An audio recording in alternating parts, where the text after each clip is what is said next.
We've been selling Accords for 37 years. First one came out in 1976, so it's been a big part of the Honda family. Second passenger car that we ever sold in Canada, so we're talking about going back right to the roots of Honda.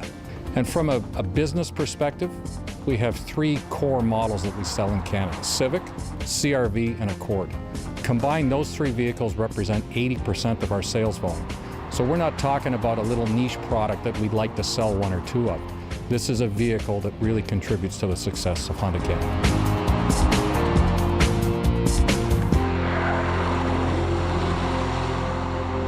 My initial guess is that they've come a little closer to what they need to be with this car. I think it's still conservatively styled. There's more than a few elements of BMW 5 Series in there. But again, they point out that an Accord has to look good 10 years down the road.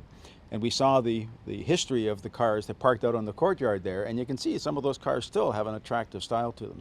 The other thing about Accords is they tend to last a long time. I know people that have 300, 400,000 kilometers on their Accords, and they want the car to keep looking good. So they've probably got the style about right, even if it's not that exciting. For Honda, the key here is to come out with a car that is bigger, quieter, more fuel efficient than ever before, and has modern powertrains and all the gizmos and doodads that the competition have put into the marketplace and really scared Honda.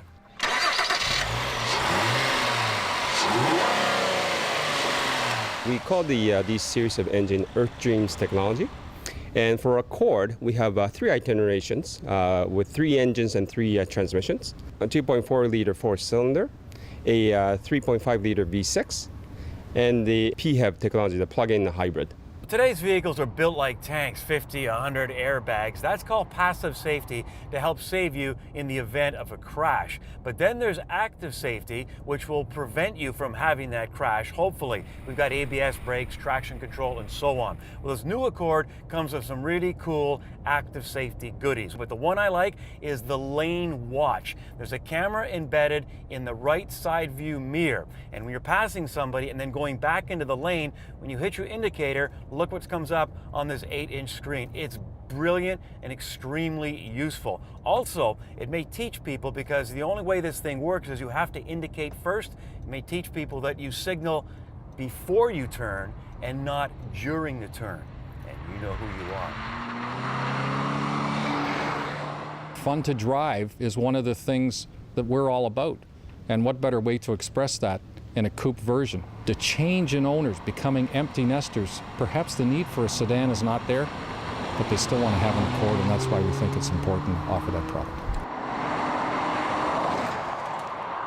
This car, the 4-cylinder especially, very nice direct fuel injected engine, quiet ride, comfortable cabin, fuel economy, performance. I mean, these things were a surprise, but maybe that's because I was expecting to be disappointed. To me, the biggest improvement is inside. The interior quality is much better, and it's still got lots of space, and it's comfortable. I like the seats.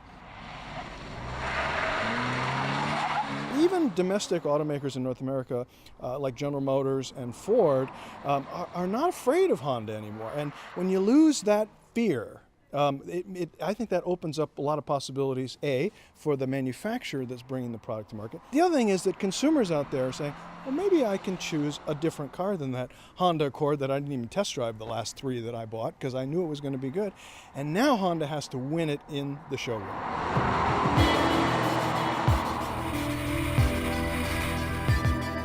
Well, the Accord is a $25,000 to $35,000 car. People can afford cars like that. They probably have jobs. They probably are 55, 60 years of age. Does anybody, when they're 16 or 17 years of age, think, wow, I'm just dreaming of owning an Accord someday? But your priorities change as you get older. And those particular customers, I think they want what this car is going to offer. So after 30 years of production, I have to wonder, why do people continue to buy what is essentially a military truck? This is hand-built, it's incredible off-road, it's rugged, it's masculine, and ugly as hell. But then that's what makes it so memorable. Big Brother is watching, even when you're least expecting it. More later on Kenzie's Corner.